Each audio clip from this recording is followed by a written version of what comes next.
ಕಾಡಿನ ಅಂಚಿನಲ್ಲಿ ದೊಡ್ಡ ಬೃಹತ್ ಮರಗಳ ನಡುವೆ ಒಂದು ಹಳೆಯ ದೇವಸ್ಥಾನದ ಗೋಪುರ ಇತ್ತು.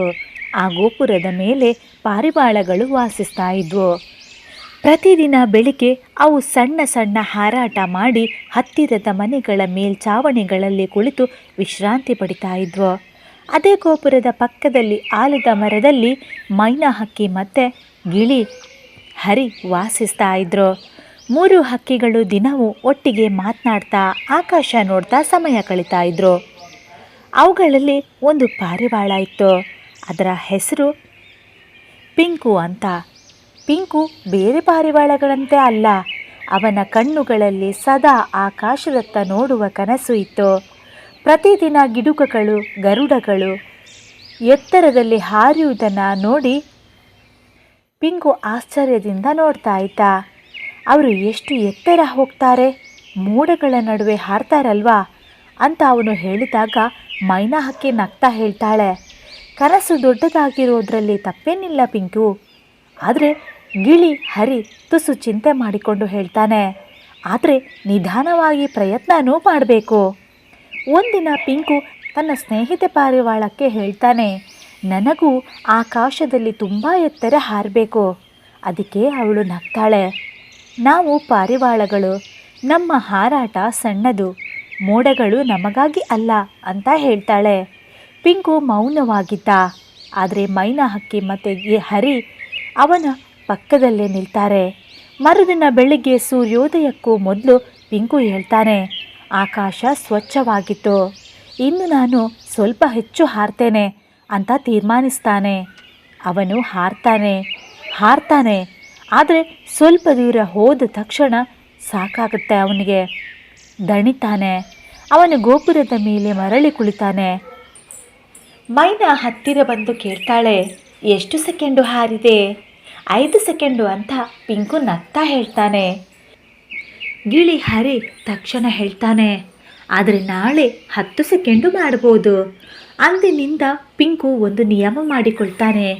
ಮೊದಲ ದಿನ 5 ಸೆಕೆಂಡು, 2ನೆಯ ದಿನ 10 ಸೆಕೆಂಡು, 3ನೆಯ ದಿನ 15 ಸೆಕೆಂಡು. ಮೈನಾ ಪ್ರತಿದಿನ ಲೆಕ್ಕ ಹೇಳ್ತಾ ಇದ್ಲು. ಗಿಳಿ ಹರಿ ಗೋಪುರದ ತುದಿಯಲ್ಲಿ ನಿಂತು ಧೈರ್ಯ ತುಂಬ್ತಾ ಇದ್ನು. ನೀನು ಮಾಡ್ತೀಯಾ ಪಿಂಕು, ನಿಲ್ಬೇಡ. ಒಂದು ದಿನ ಗಾಳಿ ಜೋರಾಗಿತ್ತು. ಪಿಂಕು ಹಾರಲು ಪ್ರಯತ್ನಿಸಿದಾಗ ಗಾಳಿ ಅವನನ್ನು ಕೆಳಕ್ಕೆ ತಳ್ಳಿತು. ಅವನು ಭಯಗೊಳ್ತಾನೆ.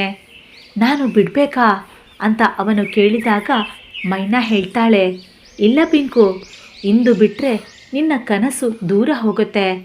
ಗಿಳಿ ಹರಿ ಶಾಂತವಾಗಿ ಹೇಳ್ತಾನೆ, ನಿಧಾನವಾಗಿ ಎಚ್ಚರಿಕೆಯಿಂದ ಹಾರು. ಪಿಂಕು ಮತ್ತೆ ಹಾರ್ತಾನೆ. ಆ ದಿನವೂ ಅವನು ತನ್ನ ಅಭ್ಯಾಸವನ್ನು ಮುಗಿಸ್ತಾನೆ. 7ನೆಯ ದಿನ ಆಕಾಶ ವಿಶಾಲವಾಗಿತ್ತು. ಸಣ್ಣ ಗಾಳಿ ಸಹಾಯ ಮಾಡ್ತಾ ಇತ್ತು. ಮೈನಾ ಮತ್ತು ಗಿಳಿ ಹರಿ ಕೆಳಗೆ ನಿಂತು ನೋಡ್ತಾ ಇದ್ರು. ಇವತ್ತು ಅವನ ದಿನ ಅಂತ ಹರಿ ಹೇಳ್ತಾನೆ. ಪಿಂಕು ಹಾರ್ತಾನೆ ಮೇಲಕ್ಕೆ, ಇನ್ನೂ ಮೇಲಕ್ಕೆ. ಅವನು ಮೋಡಗಳನ್ನು ಸ್ಪರ್ಶಿಸ್ತಾನೆ. ಪಿಂಕು ಅಂತ ಮೈನಾ ಖುಷಿಯಿಂದ ಕೂಗ್ತಾಳೆ. ಕೆಳಗೆ ಎಲ್ಲ ಹಕ್ಕಿಗಳು ಆಶ್ಚರ್ಯದಿಂದ ನೋಡ್ತಾ ಇದ್ರು. ಅದು ಪಿಂಕು ಅಲ್ವಾ, ಅವನು ಮಾಡಿದ್ದಾನೆ, ಸಾಧಿಸಿ ತೋರಿಸಿದ್ದಾನೆ. ಪಿಂಕು ಕೆಳಗೆ ಬಂದಾಗ ಮೈನಾ ಮತ್ತು ಗಿಳಿ ಹರಿ ಅವನನ್ನು ಸುತ್ತಿಕೊಳ್ತಾರೆ. ನೀನು ಒಬ್ಬನೇ ಅಲ್ಲ, ನಿನ್ನ ಜೊತೆ ಸ್ನೇಹ ಇತ್ತು ಅಂತ ಇಬ್ಬರೂ ಹೇಳ್ತಾರೆ. ಪಿಂಕು ನಗ್ತಾ ಉತ್ತರಿಸ್ತಾನೆ, ಒಂದು ದಿನದಲ್ಲಿ ಅಲ್ಲ, ಪ್ರತಿದಿನ ಸ್ವಲ್ಪ ಸ್ವಲ್ಪ ಮತ್ತು ಸ್ನೇಹದೊಂದಿಗೆ. ಪಿಂಕು ಮೋಡಗಳನ್ನು ಸ್ಪರ್ಶಿಸಿ ಕೆಳಗೆ ಬಂದ ನಂತರವೂ ಅವನ ಮನಸ್ಸು ಇನ್ನೂ ಶಾಂತವಾಗಿರಲಿಲ್ಲ. ಅವನು ಮೈನಾ ಮತ್ತು ಗಿಳಿ ಹರಿಯ ಹತ್ತಿರ ಬಂದು ಹೇಳ್ತಾನೆ, ನಾನಿಂದು ಎತ್ತರ ಹಾರಿದೆ, ಆದರೆ ನಾಳೆ ಮತ್ತೆ ಹಾರ್ತೇನೆ. ಮೈನಾ ಅಚ್ಚರಿಯಿಂದ ಕೇಳ್ತಾಳೆ, ಇನ್ನು ಯಾಕೆ ಪಿಂಕು? ಪಿಂಕು ನಿಧಾನವಾಗಿ ಉತ್ತರಿಸ್ತಾನೆ, ಕನಸು ಒಮ್ಮೆ ಸಿಕ್ಕಿದ್ರೆ ಮುಗೀತಲ್ವಾ, ಅದು ದಿನವೂ ಜೀವಂತ ಇರಬೇಕು. ಗಿಳಿ ಹರಿ ನಗುತ್ತಾ ಹೇಳ್ತಾನೆ, ಅಂದರೆ ನಿನ್ನ ಅಭ್ಯಾಸ ಇನ್ನೂ ನಿಲ್ಲಲ್ಲ ಅಲ್ವಾ? ಆ ದಿನದಿಂದ ಪಿಂಕು ಪ್ರತಿದಿನ ಗೋಪುರದ ಮೇಲೆ ಹಾರ್ತಿದ್ದ. ಎಲ್ಲರಿಗಿಂತ ಎತ್ತರಕ್ಕಲ್ಲ, ಆದರೆ ನಿನ್ನೆಗಿಂತ ಸ್ವಲ್ಪ ಹೆಚ್ಚು. ಇದನ್ನು ನೋಡಿ ಇನ್ನೂ ಕೆಲವು ಚಿಕ್ಕ ಹಕ್ಕಿಗಳು ಮುಂದೆ ಬಂದವು. ನಮಗೂ ಕಲಿಸಿ ಅಂತ ಕೇಳಿದ್ವು. ಪಿಂಕು ಹೇಳ್ತಾನೆ, ಮೊದಲು 5 ಸೆಕೆಂಡ್ ಸಾಕು. ಮೈನಾ ಸಮಯ ಎಣಿಸ್ತಾ ಇದ್ಲು. ಗಿಳಿ ಧೈರ್ಯ ತುಂಬ್ತಾ ಇದ್ನು. ಆ ಗೋಪುರದ ಮೇಲೆ ಒಂದು ಹೊಸ ನಿಯಮ ಶುರುವಾಯಿತು. ಪ್ರತಿದಿನ ಸ್ವಲ್ಪ ಪ್ರಯತ್ನ. ಮತ್ತು ಆಕಾಶಕ್ಕೆ ನೋಡಿದ ಪ್ರತಿ ಒಂದು ಹಕ್ಕಿಗೂ ಒಂದು ಹೊಸ ನಂಬಿಕೆ ಹುಟ್ಟಿತು. ಸ್ನೇಹಿತರೆ, ನಿಮಗೂ ಕೂಡ ಈ ಥರದ ಕನಸುಗಳಿದೆಯಾ? ಅದನ್ನು ಕಮೆಂಟ್ ಮೂಲಕ ತಿಳಿಸಿ. ಈ ಕಥೆಯ ನೀತಿ: ಕನಸು ದೊಡ್ಡದಾಗಿರಲಿ, ಪ್ರಯತ್ನ ಸಣ್ಣದಾಗಿರಲಿ, ಸ್ನೇಹ ಇದ್ದರೆ ದಾರಿ ಸುಲಭ.